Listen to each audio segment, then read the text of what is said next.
নববর্ষকে ঘিরে শত বছরের ঐতিহ্য ধরে রাখতে দীর্ঘ ৩ বছর পর নারায়ণগঞ্জের সোনারগাঁয়ে আবারও শুরু হয়েছে ৫-৬ বছরের প্রাচীন ঐতিহ্যবাহী বউমেলা। আনুষ্ঠানিক উদ্বোধনের পর ৩ দিনব্যাপী এই মেলার দ্বিতীয় দিনেই জমে থাকে মূল আয়োজন, যেখানে ভিড় করে দূর দূরান্ত থেকে আগত সনাতন ধর্মাবলম্বী নারী পুরুষ সহ সকল স্তরের মানুষ। মেলার মূল আকর্ষণ জয়রামপুর এলাকার বিশাল এই বটবৃক্ষ, যা স্থানীয়দের কাছে সিদ্ধেশ্বরী দেবী হিসেবে পরিচিত। সনাতন ধর্মাবলম্বীদের বিশ্বাস, এই বটতলায় পূজা দিলে সংসারে সুখ শান্তি আসে, স্বামী সন্তানের মঙ্গল হয়। আর এই বিশ্বাস থেকে সকালের প্রথম প্রহর থেকে ফল ফলাদি আর পূজার সামগ্রী নিয়ে দূর দূরান্ত থেকে ছুটে আসেন ভক্তরা।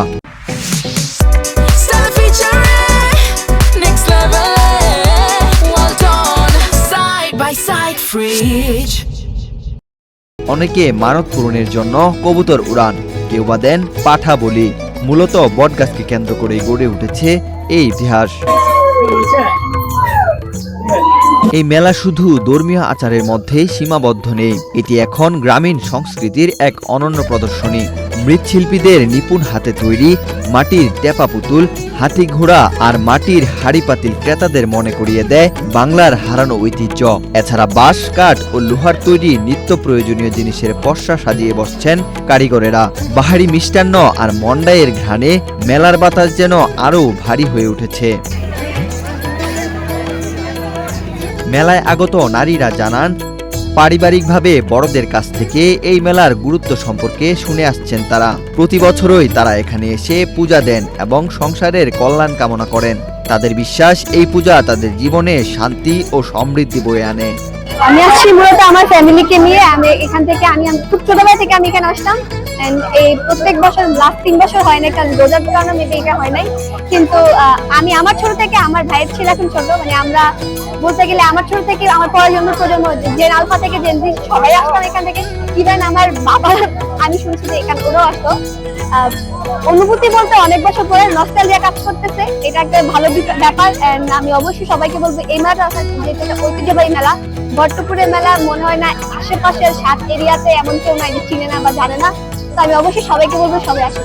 যেটা হলো এই বট গাছের মধ্যেই উনি নিরাকার রূপে ওনাকে এখানে পূজার্চনা করা হয়। আর এটা প্রায় 110 বছরের উপরে এটা চলছে।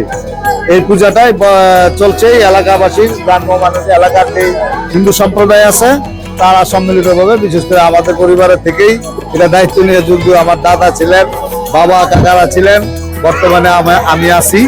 তাও এই আমাদের এই অত্র অঞ্চলে যেই আমাদের সনাতন ধর্মের সম্প্রদায় যারা আছেন সবাইকে নিয়েই আমরা এই পূজাটা করি। এটা করা হয় পহেলা বৈশাখে। বহু বছর ধরে এ মেলা ধর্মীয় ও সামাজিক ঐতিহ্যের অংশ হিসেবে পালিত হয়ে আসছে। দুপুরে আনুষ্ঠানিক পূজা অর্চনের মধ্য দিয়ে মূল কার্যক্রম শুরু হয় এবং দিনভর চলে ভক্তদের আগমন। স্থানীয় পুরোহিত জানান, আলাদাভাবে নারীদের কথা চিন্তা করে স্থানীয় বউ এবং মহিলাদের উপস্থিত করার জন্যই এটির নামকরণ করা হয় বউ মেলা। যে সব জায়গায় তো এই যে পুরুষ মহিলা সবাই পূজাতে মেলা করে, কিন্তু এই মেলাটাতে যাতে শুধু মহিলারা, বউরা, এলাকার এরা অ্যাটেন্ড করতে পারে, তার জন্য এই মেলাটার নাম তখন থেকে নাম হলো যে বউ মেলা। আয়োজক কমিটির কর্মকর্তা নীলোৎপল রায় জানান, প্রতি বছর নববর্ষ উপলক্ষে সিদ্ধেশ্বরী কালী পূজার আয়োজন করা হয় এবং এটি সম্পূর্ণ সার্বজনীনভাবে উদযাপিত হয়। এখানে শুধু হিন্দু সম্প্রদায় নয়, ভিন্ন ধর্মের মানুষও অংশ নেয়, যা সাম্প্রদায়িক সম্প্রীতির একটি উজ্জ্বল দৃষ্টান্ত। ঐতিহাসিক পয়লা বৈশাখ উপলক্ষে বউগাছতলা 400 বছরের পুরাতন এই বউগাছতলা মেলা আজ থেকে উদ্বোধন হয়েছে। সমগ্র বাংলাদেশ থেকে এই জায়গায় লোকজন আসে এই মেলা করার জন্য, মেলা দেখার জন্য। এটা সোনারগাঁয়ের একটা ঐতিহ্যবাহী মেলা, প্রায় 500 বছর পুরনো এই বটগাছ। এই বটগাছের নিচে এই বউগাছতলা, এই বউ মেলা অনুষ্ঠিত হয়। তো আজকে মেলা প্রথম দিন উপলক্ষে হাজার হাজার লোক সমাগম হয়েছে মেলা উপভোগ করার জন্য। মেলা থেকে বিভিন্ন ধরনের সামগ্রী বাচ্চারা কিনতেছে, খেলাধুলা করতেছে, তরফ গাছ আছে। আমি সোনারগাঁওবাসীকে এই মেলাতে আসার জন্য সবাইকে দাওয়াত করলাম। সবাই মেলাতে আসবেন এবং আনন্দ উল্লাস করে যাবেন। এই জায়গাতে কোনো গ্যাঞ্জাম নাই, সবাই আসবেন, সবার দাওয়াত রইল।